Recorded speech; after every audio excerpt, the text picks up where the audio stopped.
Dan Patrick is causing chaos. Let's talk about Texas, shall we? The land of wide open spaces and even wider gaps in logic when it comes to cannabis.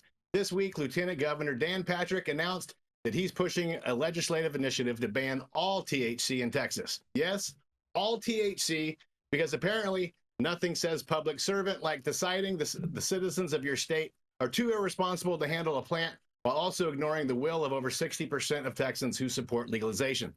Dan Patrick is throwing his weight behind Senate Bill 3, which aims to outlaw every form of psychoactive THC.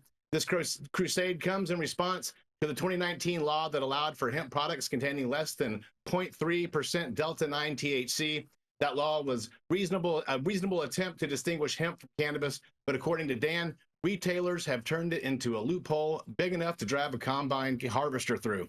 Patrick is especially miffed about Delta-8 THC, a hemp-derived cannabinoid that's gained popularity in Texas. It's legal under federal law and just as psychoactive as the Delta-9 THC in cannabis, but less safe due to the lack of regulations. The irony is glaring. They legalized hemp-derived Delta-8 while keeping cannabis illegal, proving how misguided their priorities are.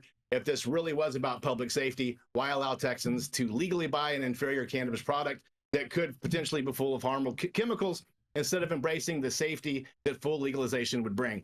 According to Patrick, stores selling Delta-8 and similar products are targeting Texas children. It's always about what about the kids, and exposing them to life-threatening amounts of THC. Life-threatening, really? Unless your kids are out there eating THC by the pound, which, spoiler, they're not, it's hard to see the threat, especially considering that there have been exactly 0 cannabis-related deaths reported in the 10,000 plus years that humans have been using it. Oh, but Dan's not alone in his Reefer Madness revival tour. Let's not forget about his prohibitionist brother-in-arms, Texas Attorney General Ken Paxton, who is busy suing cities across the state for decriminalizing cannabis. Paxton and Patrick seem to be in a competition to see who can be the most out of touch with reality, or at least with their constituents. While Ken wastes taxpayer dollars fighting cities that want to stop arresting people for a plant, Dan is doing his best to turn the clock back to the 1950s, making America great, Jason. Patrick, talking point sounds like they were ripped straight from a 1980s DARE pamphlet. He claims that these hemp products are more dangerous than the cannabis you'd find from a drug dealer, with some beverages supposedly containing 3 to 4 times the THC content of street cannabis. First of all, Dan, you seem oddly familiar with the inventory of drug dealers. Second, there's a little thing called lab testing. If you're so worried about unregulated products, why not embrace legalization and regulate the market? It gets better or worse depending on how much faith you have left in Texas politics. Patrick is confident his bill will have broad bipartisan support in the Senate and is already urging the House to follow suit. But here's the thing. Texas lawmakers have tried and failed to ban Delta-8 THC before. House Bill 2593 and House Bill 3948 both fizzled out in previous legislative sessions. Even the Texas Department of State and Health Services, DSHS, seemed confused about Delta-8's legal status, at one point claiming that it was already a Schedule I drug. The truth is, Dan Patrick and Ken Paxton are trying to solve a problem that doesn't exist. Texans aren't clamoring for more prohibition. They're calling for more freedom. Polls show a majority of Texans support legalizing cannabis outright, and cities across the state have taken the steps to decriminalize it. Meanwhile, these two are trying to put the toothpaste back in the tube by doubling down on policies that belong in the last century. It's ironic, isn't it? Texas prides itself as a state of rugged individualism and personal responsibility. Yet when it comes to cannabis, the folks in charge think you can't be trusted to make your own decisions. So while Dan Patrick and Ken Paxton fight to keep Texans in the dark ages of cannabis policy, the rest of the country moves forward. At some point, you have to wonder, who exactly are they trying to protect? Texans or their own political careers? I'm Stone Slade, reporting for the High at 9 News. Yeehaw, Stone, yeehaw. Yeehaw! There we go. There we go. We got some Texas out of him. Is that what is it? Lieutenant Dan? You guys shit-kicking boots on. Dan, okay. Paxton reminds me of Dan Lundgren back in the 1990s. And the initiative went through 215 and just smoked and kicked his ass to the curb. I'm hoping that Texas wakes up and does something like that. I don't know what your initiative process is there, how hard it is. Some of the stuff. It's all through the legislature out there, Dale. It is. It's all through the legislature. Very frustrating. Bad. Yeah, no, people need to vote this guy out of office. Someone needs to primary this guy, because we know no Democrat's going to be able to take that seat. So we need to have some strong Republican come in and primary his ass and get him the hell out of there. Didn't he just win? Didn't he just win, Stone? He did just win, but like Jason's right. I don't. A Democrat's going to have a hard time unseating the guy. He needs to come from. We got to primary his ass. Republican in a primary. Yeah, we got to primary his ass. On a positive note, all these Californians, all 250,000 Californians that left to Texas last year. You know what I'm saying? I think it's purpling. It's definitely not. No, let me tell you something. People aren't going to leave California and start voting for these dumbass, woke-ass policies of why they left California. That's just half-ass backwards right there, Rico. Ted Cruz won by like 3 votes, bro. He won by like 3 votes. I'm not buying the 3 votes. That's fucking bullshit. It was close. It was close. It may have been close, but it's not coming. 3 votes close. Stop the ridiculousness, Rico. Stop. It's his electric personality, you know. He's just such a great guy. I mean, Ted Cruz is a great guy. I stand up for Ted Cruz. He's a strict constitutionalist. 100%. Ted Cruz lives on his knees. He looks like Ted Cruz. They got snowstorms in your state. You end up in Cancun. Nobody got no power, and you're over there bitching and being a Karen at the check-in table, man. Get out of here, Ted Cruz. Shout out to Brian Drombrowski in the chat, who says, we left California for a reason. Texas is red. Exactly. And that, the best part about being in Austin, Stone.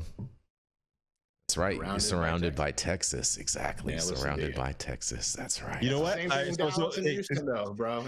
So I've been doing my own research, because California is ROI ain't what it used to be. It's leave it at that.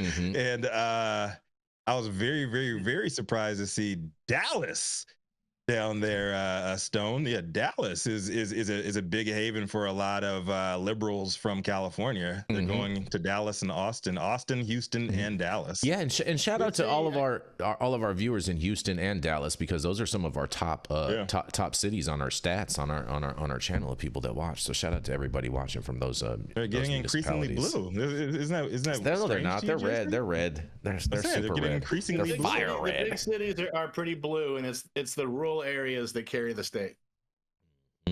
Can't wait till that's happening here in California, till we get all these unions out of the way. Well, do you think with all the liberals leaving California, do you think all the Texans are going to move to California from Texas? That would be a good switcheroo. That would be a good switcheroo right there. No, Texans don't leave Texas. I would trade all these woke ass Californians for some strong Texas conservatives all day. We produce more oil than Texas, don't we? Cannabis wise, we do. No. I think like the state of California actually does. They don't want to talk about it because Gavin Newsom don't want to talk about no real shit. But I think California actually even produces more oil out here than Texas. We got more aliens out here though.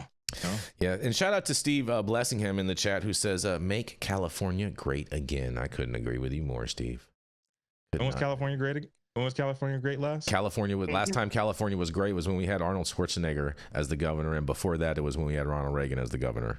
Yeah, shout out to the anti-Trump coalition led by Arnold Schwarzenegger. Oh God. Yeah.